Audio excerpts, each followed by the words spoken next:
Tonight on NBA TV, we got the Wolves and the 76ers, followed by the Bulls and Lakers. It's a players-only type of night. And joining us live from Philly to set up that first game, it's the Grill Daddy himself, Dennis Scott.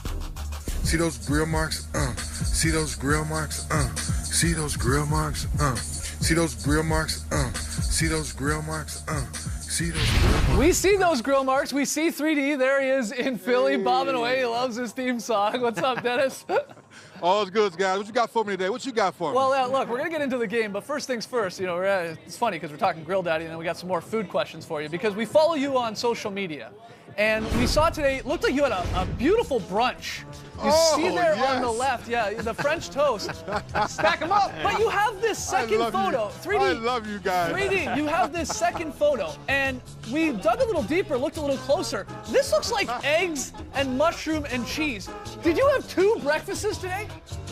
So what I did, I had a side of eggs. Oh, yeah. And I put in there and mixed it all up together. Oh, there you go. So a little French toast and some egg. Okay, I'm glad we got to the bottom I just love you guys. Okay, look, 3D. Jimmy Butler facing his former team for the first time tonight when the Wolves play there in Philadelphia against the 76ers. You've been around these teams today. Is there any, lingering bad blood between Butler and his old Wolves?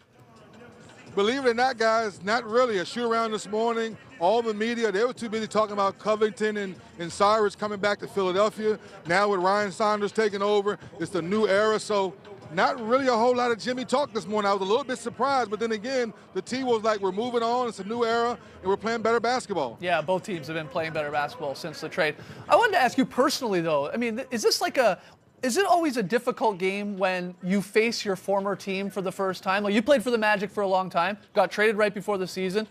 Then you were on the Mavs and you played them. Like, do you remember that game? Was it special? Were you nervous? Like, what's it like for a player in that situation? You hit around the head, Skeets, for a long time. So when you first come into the NBA, you get drafted by a team and you're with that team, say 5, 6, 7, 8, DeAndre Jordan, 10 years, then you have a little bit more emotional value is what I call it when you go back and play that team for the first time. Right. Where in Jimmy's case, he was only with the T-Wolves a year and a few months, so to speak, so it's not really a lot of bad blood. Only thing really bad, we knew about the situation between him and Tibbs and how that went. Other than that, not really bad blood. With Philadelphia, every time they do lose a game, I feel like Twitter explodes with a bunch of fans saying, this doesn't work. This big three of Embiid and Simmons and now Jimmy Butler, it won't work. We got to get rid of one of them. What's your take on that? Can these 3 guys play together, or is there's only the one ball and these 3 superstars and it won't work? What's your vibe with this? Well, I believe it can work. I think with those 3 guys, as long as they continue to buy into the big picture, I think it can work. Brett Brown may need to tweak a few things, maybe put another shooter on the floor because so many people talk about Ben Simmons not being able to knock down shots. Well, when you get to the playoffs and the possession slow down, you need shot making on the floor. That's what the Sixers will have to figure out. How do they get more shot makers to make things looser for those 2 big guys? Absolutely. 3D, can't thank you enough. I'm glad we got to the bottom of your brunch this morning. We had 2 breakfasts there. Yeah, you're all full. You're good to go. Yeah, it looked delicious, man. That French toast looked delicious. Enjoy the game tonight, 3D. Oh, it was good, guys. It was good. Oh, really? I love it, man. When we come back, which younger team has been the bigger surprise this season? Is it those young Kings or the young Nets? We're going to debate that and more when we come back. Back with the starters. Time to play a little What You Got. Trey, take it away. A couple of wins last night for a couple of surprise teams. The Nets got 34 points and 7 assists from D'Angelo Russell to beat the Celtics and remain in 7th in the Eastern Conference playoff race out west. The Kings beat the Blazers on the strength of 16-9 from De'Aaron Fox, keeping them a half game out of the playoff picture. Guys, who has been the bigger surprise? The Nets or the Kings? What you got? Ooh, this is tough. This is tough. What are you going on? 2 teams that kind of are rebuilding in different ways. Kings going heavily through the draft. Fox, Bagley, Willie Cauley-Stein. The Nets picking up a lot of guys, sort of misfit guys who haven't quite worked out on other teams. D'Angelo Russell, Joe Harris, for example.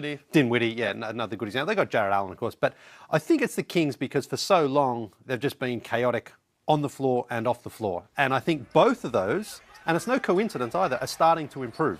We're definitely seeing a little bit more stability. And when you have that stability from your ownership and leadership, it does filter down to the court. And I know they started the season with a bit of chaos with Dave Yeager there. There was rumours about his job security, but I think that's kind of gone away. Whereas in the past, we've seen that with the Kings just continually interrupt their season. So I say the Kings, but I've been very impressed with the Nets as well. I think it's undoubtedly the Kings. The Nets, we could see it coming a little bit last year. They lost a lot of close basketball games, and they have a really, really good coaching staff in terms of development.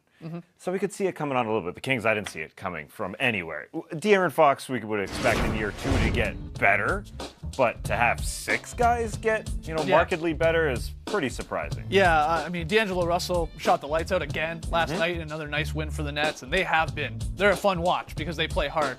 I go Kings, though, and here's why. The only reason why I'm ultimately picking them. I'm watching the Kings Blazers game last night, the first half. And it's getting late here on the East Coast. I'm like, all right, I'm going to call it, go up to bed. But then I'm like, I sort of want to keep watching this game. I enjoy watching the Kings, all these young guys, and Fox and Bogey, and Bagley had a big game. And so I'm like, I'm going to watch this on my phone in bed here. And Nora's like, what are you doing? I'm like, I got to watch the Kings game.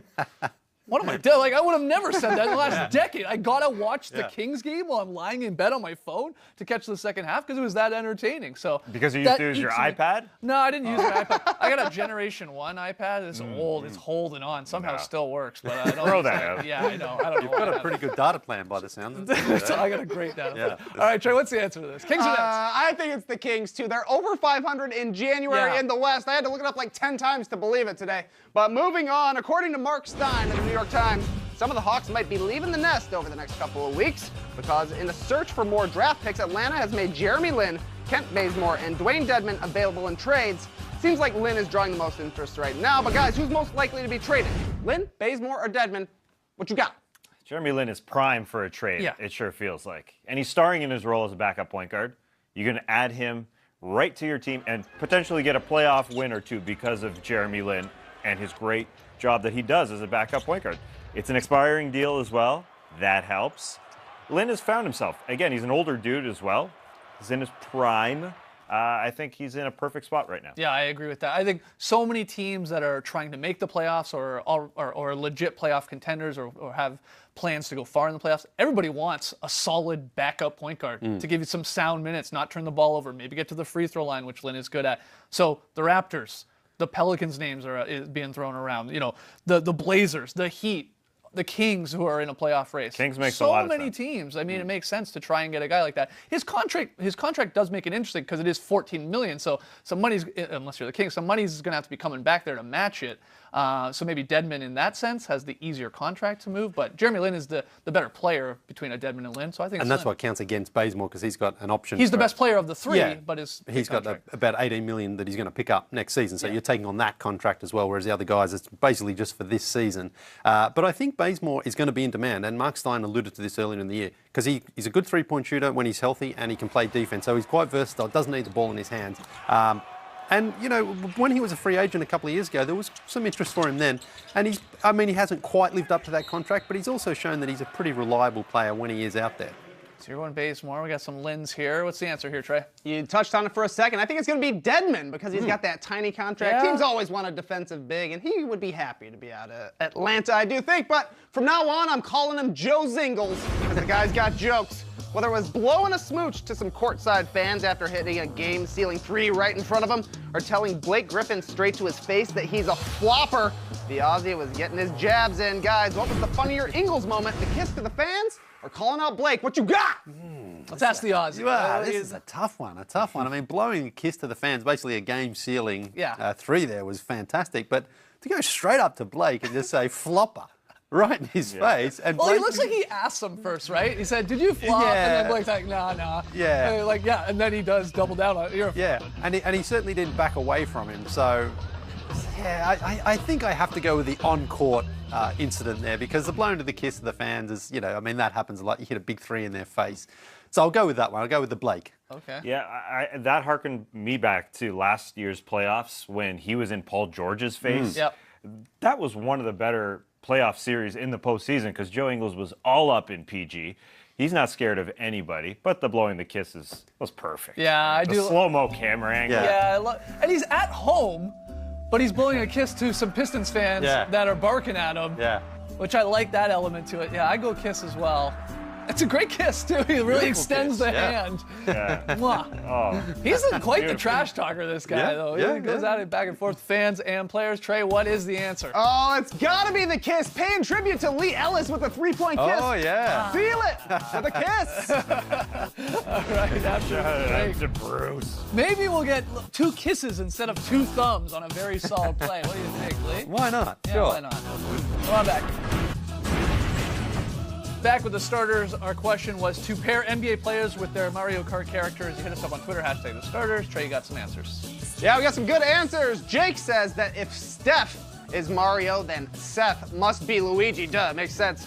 David says Waluigianus is the tallest and longest. Easy for you to say. My favorite answer comes from Dale, who says no one else can fill Donkey Kong's hairy shoes like the great Steven Adams. He even photoshopped him in there. Tough to see. Good stuff. All right, tonight's pick and play. We all had the Kings last night, and we were all right. All of us tonight say the Warriors are going to snap the Nuggets' 12-game home win streak. Wow. Everybody think Golden State on the road. All right, Lily, very solid play. Yeah, we're going out to Utah, and it's a classic 5-man here from the Jazz. Rudy starts at the Dono. There's a Shane Warne leggy, by the way, and look where it ends. Jingles. For the, that's what I call, very solid play. Very interesting. All right, the Drop Podcast, it's up. Go download that, baby. We had a blast. We'll see you tomorrow night. Thanks for joining us, folks. And remember, a side of eggs doesn't make an extra breakfast. Thanks tonight, people.